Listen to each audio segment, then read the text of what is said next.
আজকে বিচারপতি অভিজিৎ গঙ্গোপাধ্যায়ের বাড়ির দরজায় সন্ধেবেলা গিয়ে সবাই মিলে ধর্ণা দিতে বসলেন। এক দল চাকরি প্রার্থী গিয়ে সেখানে ধর্ণা দিতে বসলেন। কিন্তু কেন বিচারপতির বাড়িতে কেন যেতে হবে? বিচারপতির দরবার তো আসলে আদালত।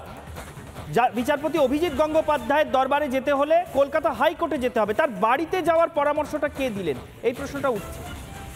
চাকরি প্রার্থীদের আকুল আকুতি সেটা আমরা দেখেছি, তারা কিভাবে কান্নায় ভেঙে পড়ছেন আমরা দেখেছি, তারা দিনের পর দিন রাস্তায় বসে রয়েছেন সেটা আমরা দেখেছি। কিন্তু আসলে যে আইনি পথের মাধ্যমেই এর সমাধান করতে হবে, তার বাইরে অন্য কোনো পথ যে নেই সেটাও তারা জানেন এই চাকরি প্রার্থীরা। তবু তারা আজকে বিচারপতির দরজায় হাজির। কার পরামর্শ? এই প্রশ্নটা বারবার কিন্তু উঠছে। বিচারপতি অভিজিৎ গঙ্গোপাধ্যায় তুলেছেন, সে প্রশ্ন পরে আসবো, সে প্রশ্নও শোনাবো। কিন্তু একবার মনে করতে পারছেন কি প্রথম এই পরামর্শ কে দিয়েছিলেন? রাজ্যের মুখ্যমন্ত্রী মমতা বন্দ্যোপাধ্যায়। তিনি বিকাশ রঞ্জন ভট্টাচার্যের নাম করে বলেছিলেন যে এই যে চাকরিগুলো আটকে রয়েছে, সেই চাকরিগুলো আটকে থাকার জন্যই বিকাশ রঞ্জন ভট্টাচার্যই দায়ী।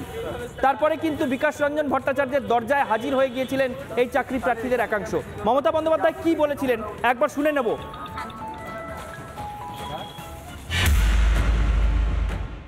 আমাদের না বলে আপনারা যারা কোর্টে কেস করিয়েছেন এবং আপনাদের হয়ে যারা সিপিএম এর লয়ার দাঁড়িয়েছেন, বিকাশ বাবুদের গিয়ে বলুন, বিকাশ বাবু আপনার তো পয়সার অভাব নেই, আপনি কেস করে আমাদের ছেলে মেয়েদের চাকরি বন্ধ করে দিলেন।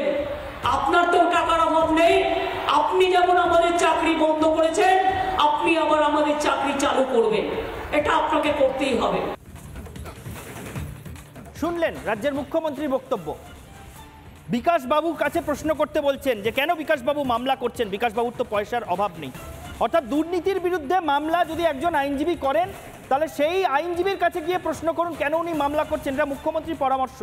সেই পথে হেঁটেই কি আজকে, যে পথে হেঁটে বিকাশবাবুর বাড়িতে গিয়েছিলেন সেই পথে হেঁটেই কি আজকে বিকাশবাবুর দরজায় এরা পৌঁছে গেছিলেন? এই প্রশ্নটা উঠছে। তবে শুধু মুখ্যমন্ত্রী নন, তৃণমূলের second in command, diamond Harbour সাংসদ, তৃণমূলের সর্বভারতীয় সাধারণ সম্পাদক অভিষেক বন্দ্যোপাধ্যায়, তিনিও বাড়ি ঘেরাওয়ের কথা বলেছিলেন। রাজ্যের সব বিজেপি নেতার বাড়ি ঘেরাওয়ের ডাক দিয়েছিলেন অভিষেক বন্দ্যোপাধ্যায়।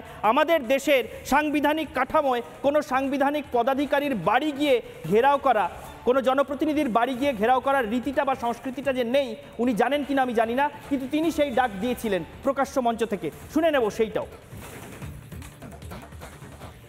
আগামী 5ই আগস্ট শনিবার শান্তিপূর্ণভাবে এদের বাড়ি ঘেরাও করুন। বাড়িতে যদি বয়স্ক কেউ থাকে তাকে রাস্তা ছেড়ে দেবেন, কিন্তু বিজেপির নেতা যে আছে সে বাড়িতে ঢুকবেও না, বেরোবেও না। গণ ঘেরাও, শান্তিপূর্ণভাবে কোথাও কারোর গায়ে হাত দেবেন না।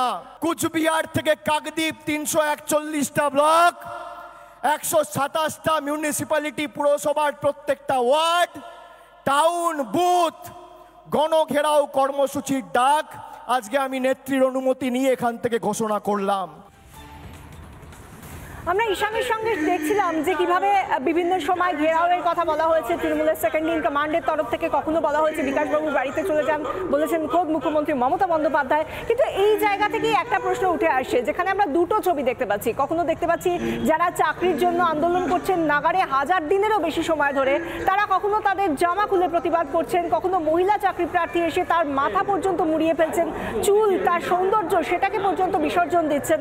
এই জায়গা থেকে আর একদল চাকরি প্রার্থীকে আমরা দেখতে পাচ্ছি কখনো আইনজীবীর বাড়িতে চলে যাচ্ছেন, মমতা বন্দ্যোপাধ্যায়ের নির্দেশনা মাত্রই একদল চাকরিজীবী তারা চলে যাচ্ছেন সেখানে চাকরি প্রার্থীরা। আবার আজকে আমরা যে ছবিটা দেখতে পেলাম যে বিচারপতি অভিজিৎ গাঙ্গুলির বাড়ির সামনে তারা চলে গেলেন একদল চাকরি প্রার্থী। কিন্তু প্রশ্নটা হচ্ছে এখানে যে তাদের যে এই কর্মসূচি, তাদের এই কর্মসূচির পেছনে কি কারোর কোনো নির্দেশ রয়েছে? সেই নির্দেশকে মদত দিতে বা সেই নির্দেশকে মান্যতা দিতেই কি তারা পৌঁছে যাচ্ছেন এভাবে, কখনো বিচারপতির বাড়িতে কখনো আইনজীবীর বাড়িতে? কারণ এই প্রশ্নটা আমি একা করছি না, এই প্রশ্নটাই কিন্তু করেছেন খোদ বিচারপতি অভিজিৎ গাঙ্গুলিও। কি বললেন শুনুন।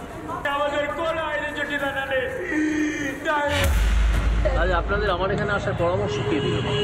পরামর্শ স্যার কে দিল? আমি যেহেতু ইনস্টলেশন সলিউশনের জন্য আপনারা একেবারে বাড়ি বই আমার বাড়ি বই চলে এলেন। সেটার জন্য ক্ষমা বাড়ছে, হ্যাঁ এটার জন্য ক্ষমা বাড়ছে স্যার। না না ক্ষমা চাওয়ার প্রশ্ন নেই। আর কেউ রাস্তা দেখাতে পারছে না। যারা ওখানে বসে আছেন তারা ওখানে বসে আছেন কেন? তাহলে একটা পিটিশন নিয়ে হাইকোর্টে চলে আসুন না, যে ঘরে তাদের মামলা হবে সেখানে তারা শুনুন কি বলে। আমার তো মাঝে মাঝে প্রশ্ন জাগে, তারা সকলে প্যানেলে আছেন তো বা ওয়েট লিস্টে আছেন তো, রাস্তায় বসে থেকে কি হবে? কিন্তু একটা পরীক্ষা তো হয়েছিল, সেই পরীক্ষার পরে একটা প্যানেল তৈরি হয়েছিল। তারা যারা আসেন তারা আদালতে আসছেন না কেন? যদি তাদের রাইট এত সলিড রাইট হবে, আদালতে আসছেন না কেন? তাদের মধ্যে থেকে উঠে এসে 2-3 জন তো আমার কোর্ট থেকেই অর্ডার পেয়েছে।